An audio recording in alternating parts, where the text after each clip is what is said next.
Just open your eyes a little bit for the next evening and today, this morning, and look for 33. Did anybody see the number 33? There anything significant about it? Do any research? Any insights? Anyone want to volunteer? Freemasons? There you go, 33rd degree. Just 4 different religions? Numerous different religions. Jesus died at 33. What temperature does water boil at? 33. And we can go on and on. Has anybody ever heard of Mickey Mouse's secret, invitation only, members only, VIP club called Club 33? There's many different groups that will assign mystery or secrecy, or maybe it's just us wanting a conspiracy, to a number. What has LP been at? So the number's repeated in many religions, numerology, and at 33, mathematics breaks down. It is the ultimate limit. It took 64 years to find the answer to the limit of 33. And actually during those 64 years, it took a supercomputer to actually get the answer. So now that I've attached some meaning to the number 33, you're probably going to remember it. You're going to buy a piece of steak and it's going to be, say, $18.33, and you're going to go, darn, there it is. So why is that? It's because once we attach meaning to a symbol, we remember it. And before we had numbers, before we had alphabets, before we had a lot of things, curiosity was born. And people were wondering, how can we communicate? And they started figuring out ways. And the first way was people would draw in the sand. And a woman in her village might draw a river. And then she would put a little X where the best fishing is. And put a little slide so her children and everyone behind her could see that that's where it's easiest to get into the water. And over here, that's where the lion comes and drinks. Don't go there. So she would make little swills around it so that she could pass on her knowledge. So before we wrote books, we marked stones. Before we signed our names, we pressed our hands against cave walls and said somehow, I was here. Imagine a handprint on a cave wall. Not the painting of a hand, but an actual handprint. A hand, a body once stood there. Breath in the dark, palm against a stone. And thousands of years later, as travelers and journeyers and pilgrims, we are privileged to stand before it in recognition that that hand says, I was here. But it also says, are you here? Do you see me?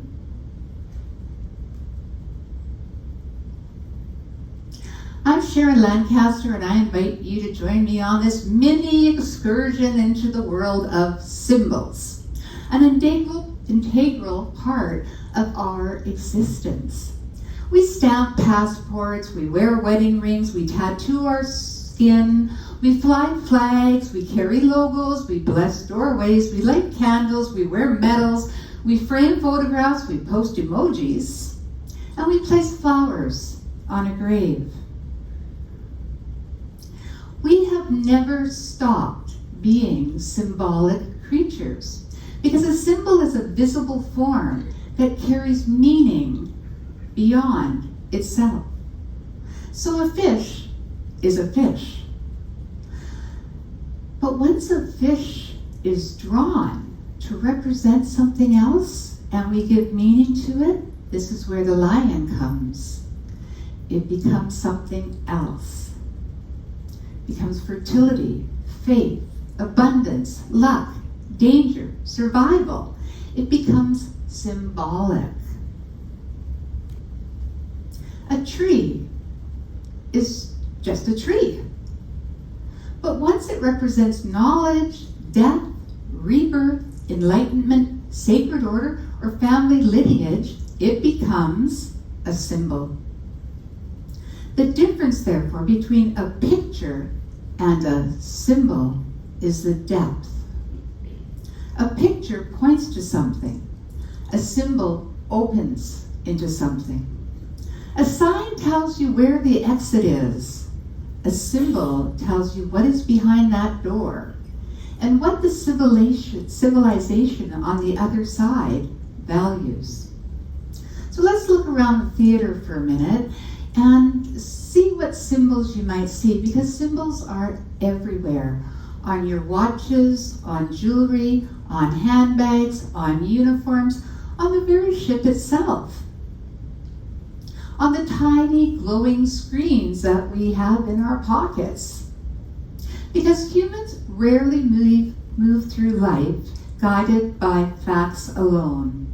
We move through life on stories and emotions through symbols. A crown is only a molded piece of metal until we place some power and authority on it. A ring is just a ring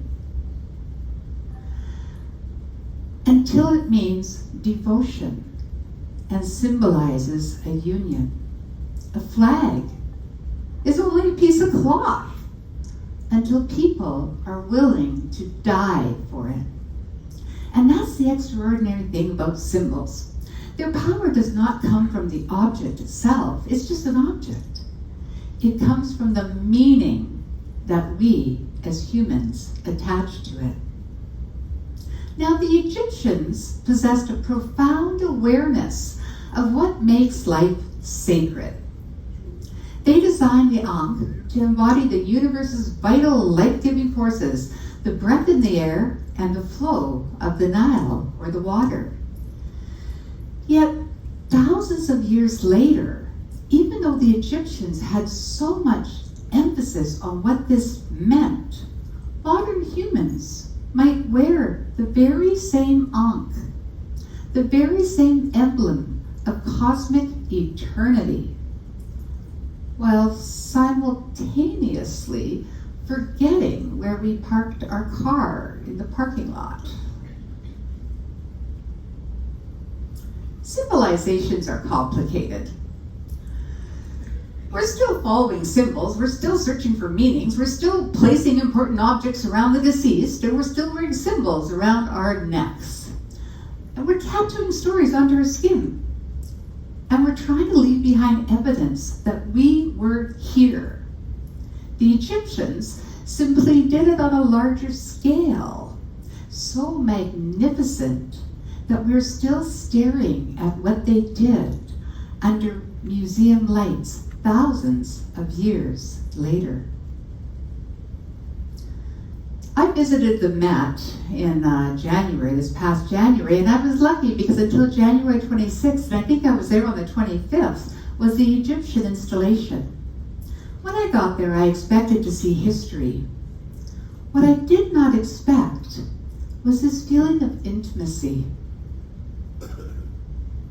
Looking at the caskets, I felt a profound awareness because I realized these were made for real people. Someone loved this person, and they carved and painted every symbol by hand: birds, eyes, stars, gods. They told their stories, and they offered protection. The Egyptians believed that an image could become a doorway. A painted eye could watch over you. Symbolic, sacred communications that could guide the deceased safely through the unknown. The respect, the love, and the honor for their loved ones. But then, of course, humans are humans. And while one group carefully painted eternity onto their coffins, another group arrived with crowbars. Grave robbers broke into the tombs, searching for gold masks, jewelry, amulets, and they were often rewarded. And what they often did, which I'm sure most of you saw, is they've taken the noses or they've taken the masks of gold, anything that they could actually sell. Now, years later, along came the Romans. And they absorbed symbols from conquered civilizations. So there they were often raping and pillaging and destroying towns. And so therefore they weren't really robbers in the true sense of the word, because what they took was the things that they won in the war or in the conquering. But the aftermath was the same.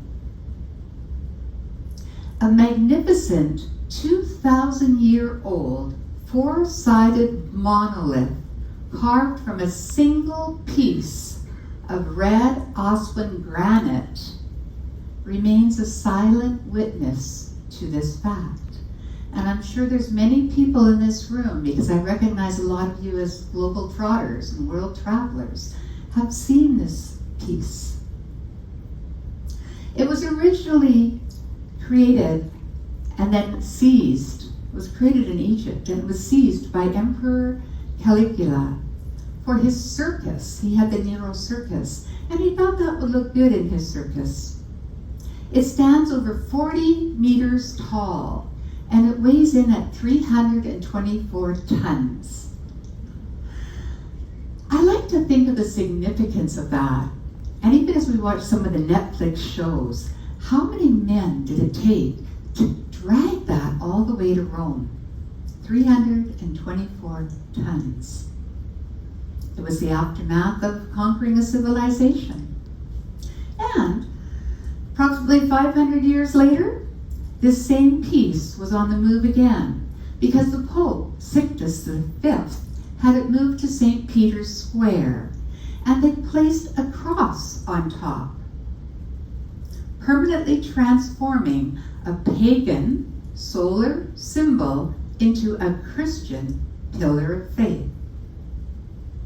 And to this day, it accurately indicates midday, and it marks seasons across the marble discs that are embedded in the paving square. And it's photographed and Instagrammed by thousands. And I'm sure you'll all recognize it in the grounds of the Vatican.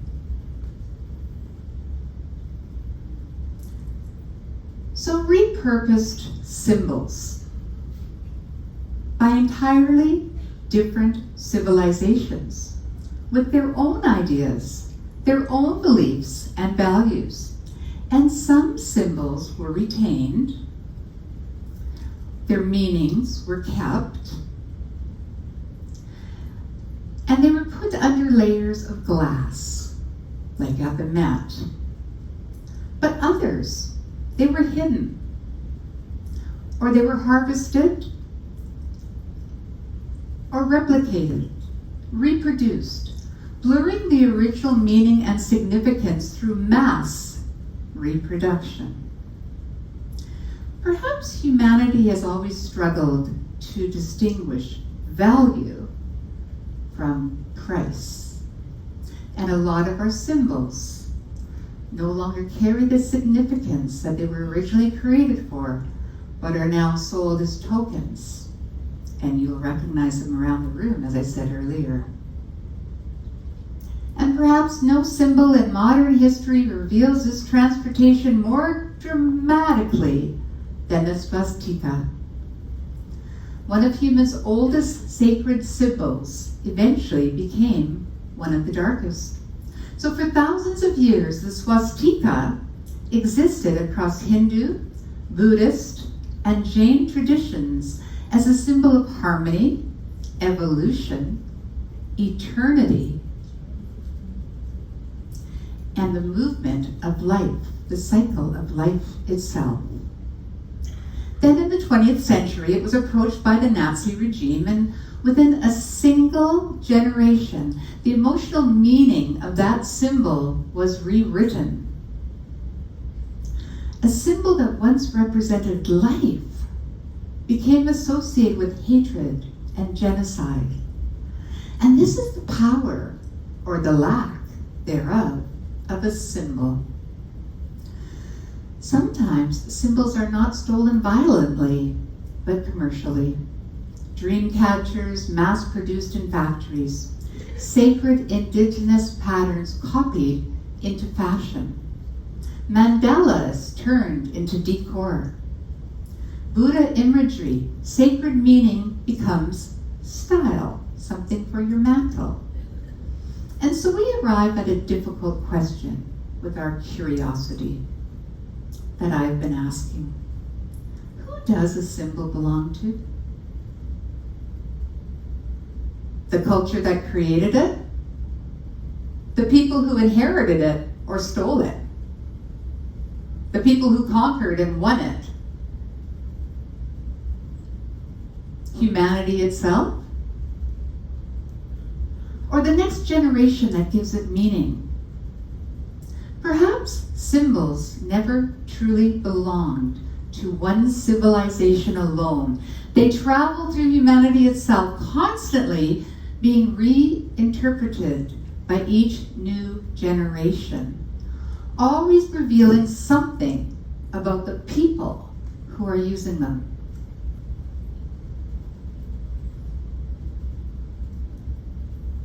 And humans, we fear endings. We don't know what's going to happen in the afterlife. We don't like it when something comes to the end, whether it's the end of grade 12 and you get the symbol of the graduation hat, or the end of a marriage where the ring no longer has any significance. So we create symbols that promise continuity. The infinity symbol, which you're all aware of, that just goes on, is a never-ending example. And the Ouroboros, depicting a serpent devouring its own tail, represents the eternal cyclical nature of existence, the unity of all things, and the concept of endless renewal, creation arising from destruction. And this was redefined as well over time to represent one is all. And then along came Carl Jung. And he wrote about it, and he examined it, and he decided that this was identified it as a fundamental archetype. Danger in one context, healing in another, wisdom in another, evil, rebirth. Because a snake sheds its skin.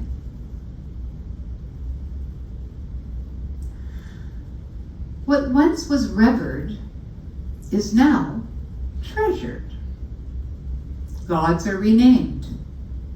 Sacred imagery repurposed into imperial power. Human civilizations rarely erase the symbols completely. We've just brought them up with us, and we keep regurgitating it and using it again, as many symbols that you saw in the previous slide. We absorb them and we rename them. An ankh is now a cross, so above, so below. We look at different things and we make something that resounds with us out of it.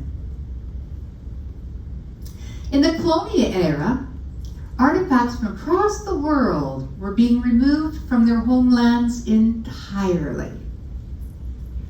Many wars transported symbols and arts to other areas of the world. And today, many of humanity's most sacred objects sit behind museum walls, thousands of miles from where they were created. And this raises a fascinating question. When a symbol is removed from its culture, is it being preserved by a caring civilization who's going to take care of it? Or is it being displaced? Which brings us to patterns. Once you begin noticing patterns, numbers and symbols, you see them everywhere, on your travels, wherever you go. And once you recognize a base shape, you may realize that you're not just looking at random decorations, but you are looking at purposeful design with a clear message. Does anyone recognize this pattern? And do you know what it signifies?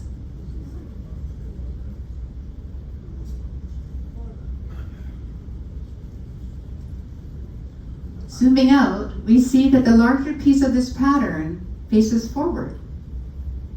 Every single figure is intentionally pointing towards the front or the bow of the ship. So when you come out of your bedroom door and you can't quite remember, or when you're going home later in the evening, you don't know which direction to go and you're trying to figure out the numbers, but it's so hard.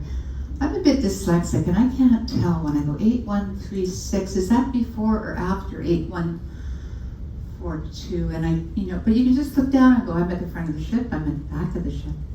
NCL was kind of famous about having the fish, and if you've been an NCL traveler, you've probably seen that. They had all the fish swimming to the front, but every once in a while they had a rebel fish swimming the other way. It was always worth just looking at and smiling. So once your brain registers a pattern, it becomes incredibly hard to unsee it. So now when you walk up onto your floors for the rest of the cruise, I've now put that in your mind, you're going to look down at it every time. And you'll always return to your stateroom and have a guiding light. But it begs a larger question. If designers leave subtle visual breadcrumbs to help us navigate on a cruise ship, how often does humanity leave secret messages, maps, and navigational markers for itself everywhere in the world? And I know when I had my design team, Jeff and Brian just loved, and it would drive me crazy sometimes because I wasn't always in favor of it, to put Easter eggs in everything that they were doing. So they would design the magazine cover or a book cover or a poster or a billboard, and they would put something in it that most people would never see, but because they knew it was there, it was good for a chuckle and it did something extra to the message. Remember our Go Figure poster along the same sort of thoughts. But how many other designers do the same thing? And once patterns become widely understood, so a lot of people see that, entire civilizations can now communicate instantly without a single word. Here's a symbol many of you have already seen on ships, of course, everywhere. Of course, you'd have to be awake before breakfast to catch it. Tomorrow morning, perhaps, if you happen to be wandering in the upper deck with your coffee in hand, wondering if we've cleared immigration yet, just look upwards to the yellow flag, the Q flag, or the Quebec flag in international mariner waters and signaling. And no, the Q does not stand for queuing while you're patiently waiting for the gangway to open, although it's very similar. But for generations, ships have had to fly the yellow flag as they enter a port. And I like to, when I'm on a cruise ship, if I'm up early enough, I like to take a picture because it signifies to me on my camera roll that we've entered a new country. And even large cruise ships have to put up the Q flag. And up in the corner there, you can see my Jeannot as I entered Bimini for the first time. And I didn't actually have a regular flag staff, so we ended up putting it up on a fishing hook pole. But no matter how big or small you are, when you're entering a new country, you put up this yellow flag as a symbol of respect, announcing that you're requesting official clearance. You'll go through the health inspections, customs, immigration, and you're asking for permission to enter the country. One color, one symbol, understood across nations, languages, religions, and cultures. All respect and know when they see the yellow flag. A symbol that's crossed many years and civilizations. So, does a society know what it wants? Do you know what you want? Or do you rely on creators, designers, marketers, and advertisers to show you what you want? If I had asked my customers what they want, they would have said a faster horse. That quote is attributed to Henry Ford, although now people are saying it's actually not from Henry Ford. But years later, decades later, it was mimicked by Steve Jobs with his question, who creates the meaning for something? And who does create the meanings for our symbols? A symbol of a serpent may signify danger in one design, healing in another, wisdom in another, evil, rebirth. People often think symbols hide secrets. And they do. And my designers love to do that. But perhaps their real purpose is revealing what human beings have always longed for. They've longed for meaning, for belonging, for protection, identity, hope, love, immortality, and the ability to communicate without saying a word.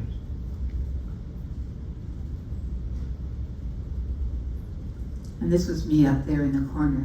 This is another symbol of a very famous building picture, a building in New York, skyscraper, that we just took that symbol and reworked it with the people on my team. And we just put all of us there, and instead of having the lunch boxes, we have our laptops and we have our different things that we work with. Borrowed symbols. Kevin Roberts from Saatchi once argued that great brands create what he called loyalty beyond reason, or love marks. Now, at one point I started following Kevin Roberts, and he was working for Saatchi & Saatchi. He was the CEO in Australia. And I sent him an email because I wanted to use some of his works and something he had said in a presentation I was doing at a university. So I thought I'll just give him send a little email and see if he says anything back. And what surprised me was 2 days later, I got a fax. We still had faxes in those days. He had printed my email, wrote a little bit about how he had worked with PepsiCo at one point in Winnipeg, Manitoba, that he'd actually gone to school and had been born in Lancaster, and noticed my last name, the commonality there. And he put 2 or 3 other just little things, and then he signed his name, and he faxed it to me. When everybody in the world at that time, it was probably about 2002, 2003, was getting into emails. And I treasured that piece of paper, and you know what? It's 2026 and I still have it. Because we search for more meaning, for significance, and he knew love marks. That great brands move beyond rational purchasing and become emotional attachments, almost tribally simplistic in symbolic relationships. A Volkswagen, a Ford truck, somebody might say found on road dead. But if you're into Fords, that's the only vehicle you will buy. So brands create loyalty for a reason, and love marks create loyalty beyond reason. Love marks are owned by the people who love them. Examples of a love mark would be Tide, or Pepsi, or Mercedes, or Rolls-Royce, with his mistress on the hood of every car. looking into the stories of our symbols, because very seldom do you find that there's something on your car or on something you're wearing that doesn't have significance behind it. That doesn't go for the Versace brand with the Medusa. Why is that there? And you do some research and you find out that that's where he was running when he was young, in the labyrinths. And he was playing in those fields and he chose the Medusa. These are all symbols of commercialism. Or are they symbols of society values as our society has changed? You see, marketing did not invent symbolic attachment. Marketing simply learned how to invoice for it. So here we are, thousands of years after cave paintings, after sacred temples, after hieroglyphics, after empires, and we're communicating once again through symbols. Tiny digital hieroglyphics. I sometimes think and I imagine future archaeologists studying our text messages, trying to understand why we were so fascinated by our faces, and what we were so desperately trying to say through them. I was here, I mattered, remember me. And from the beginning of time, we use symbols like the sun, because people looked at the sun and they realized that that was giving the earth and that was giving them life. And then the hemisphere where the sun would go down and almost disappear for a period of the year that we would now call fall going into winter, around about December 21st, the sun would just about be gone and it would hover. And in those days, people got afraid and thought, what if it doesn't return? And it would stay there for a few days, and then slowly it would start to rise again. Now, who owns the sun? In those days, they couldn't say who actually owned the sun. The sun was owned by the gods, the universe, whatever words they had for this sun. But when it started to rise again, there was always a great celebration because God's sun was rising. And they were getting light.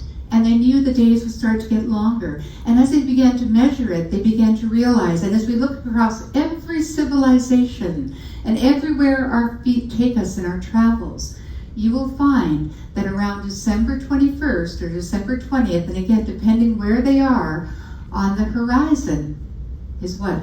A celebration of lights. Whether you're in Thailand for their celebration or you're in any Christian place for the, they always have the celebration of the sun as it rises on the horizon. Because it's symbolic of what reminds us that we're alive. And it brings us to the evolution of humanity, or the return to the man cave. Perhaps evolution has become confused, because for millions of years we evolved upwards. We straightened our spine, we lifted our gaze, we crossed oceans, we built civilizations, we created philosophy, art, mathematics, physics, religions, science. And now, many of us spend our days bent forward once again, staring into tiny, illuminated rectangles, walking into traffic, ignoring sunsets, photographing meals before we taste them. Thousands of years ago, Someone pressed a hand against a cave wall and whispered, "I was here." And today we post a smiley face and we add a little heart. It's the same longing. It's just different tools. Perhaps we always wanted someone or something to be listening, and now there is. And when you think of the symbols that are in your life, some of them nowadays would be called branding, or marketing, or logos that you wear on your clothing, you brand on your bag. But there's seldom any item that we pick up in this day and age that does not have some form of symbolic meaning. But no symbol means anything unless we add depth. Unless we straighten our, what was 33 vertebrae, but it's now 26.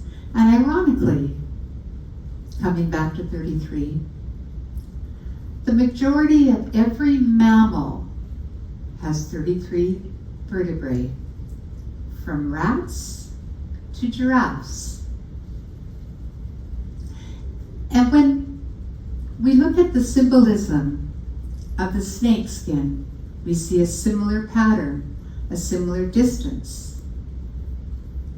And we look at quantum physics and we see how everything is united.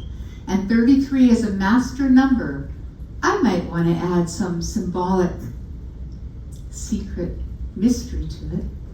But even if I don't, we have to in this room all agree that just from the few minutes that we've talked about this number, it comes up so many times. Dan Brown wrote a book recently. Well, he wrote the Da Vinci Codes, and many people here probably read the Da Vinci Codes. And now he's written another book, and all of a sudden the name is slipping me, but it's on symbols from Washington, D.C. And I know a lot of people are going there for the 250th birthday. And if before you go, you pick up Dan Brown's book on symbols, you'll read as he talks about numerous symbols that are in the United States capital city and where you can go and find them. And it's through this treasure hunt of symbolic meaning in life that I walk forward and I look and find interest. And once you open your eyes, then you'll see them everywhere. Because we always wanted to be able to say, I was here. And perhaps symbols endure because part of us hopes the universe is speaking back and saying, I see you. And you realize humanity has been leaving messages for itself throughout all time, everywhere. And you just have to look up and look around and see what's in front of you.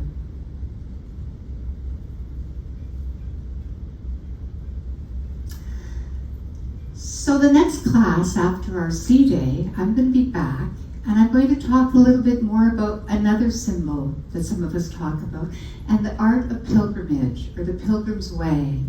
And you don't have to walk the Camino or earn blisters to be a pilgrim. Sometimes pilgrimage is simply choosing to travel with reverence with the land, the water, and the person you're becoming. Because in order to have a pilgrimage, we take the walk and we learn things on the way, and we add significance to them, and we put some depth into where we're going. Because travel moves the body, but pilgrimage moves the soul. And not all pilgrims walk far, but all pilgrims walk awake. So if you're available, please join me on the next session. I think I'm back to 10 a.m. in the morning. And thank you for being with me today as we explored a little bit about symbols.